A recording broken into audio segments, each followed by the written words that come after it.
In our tech news, fashion labels are flourishing with many young emerging designers breaking into the global market.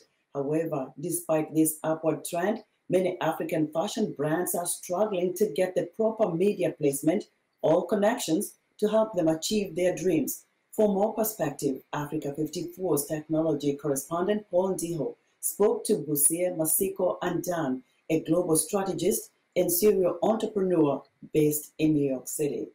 Busie Matsiko-Andan, welcome to Africa 54.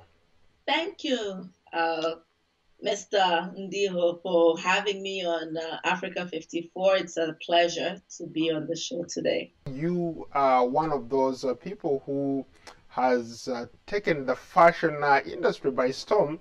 So let me start by asking you, what makes you tick? I'm humbled by those kind words. I will always say we should just be authentic. Once you're authentic, people learn to know you for who you are. That doesn't mean you're perfect, but people embrace you the way you are. And for me, my authenticity lies in me being proud to be African. My fashion indie background was born as a result of me by starting an event called Global Wednesdays after I graduated from university. That in turn brought the person who became my business partner to my event. He went to college with me. And like, Busie, let's do a fashion show at this nice restaurant, Rome. We're like, sure. We did an event, and that was the precursor to Fashion Indie. So we used to bring awareness to emerging designers, showing them how to move from creativity to making a decent income from fashion. And when it became successful, everybody now embraced it.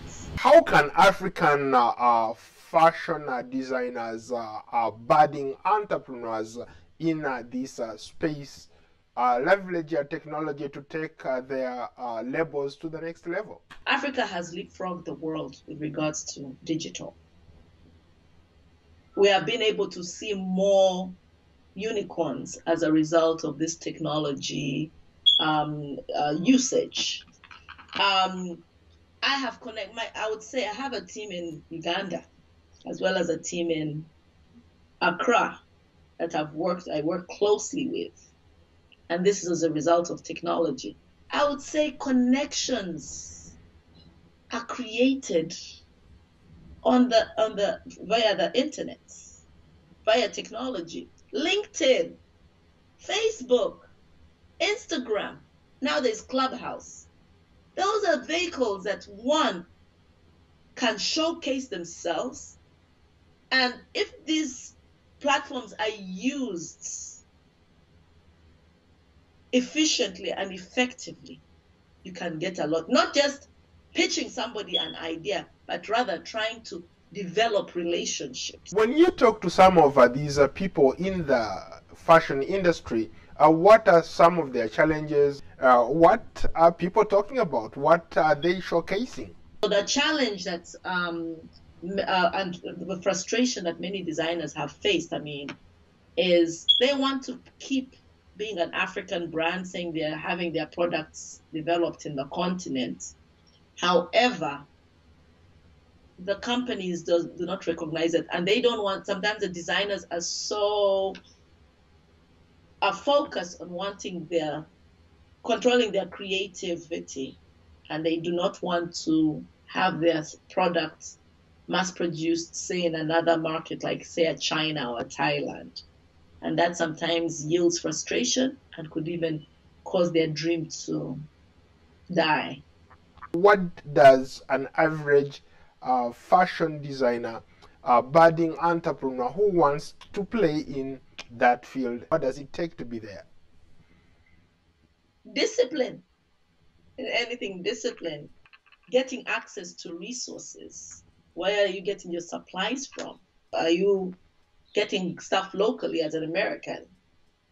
Then also taking advantage of the internet for inspiration. Doing your research online and then following up with that. Also getting speaking engagements. People need to know who you are. And I'll tell you, I don't know, Paul, whether you've found this to be true.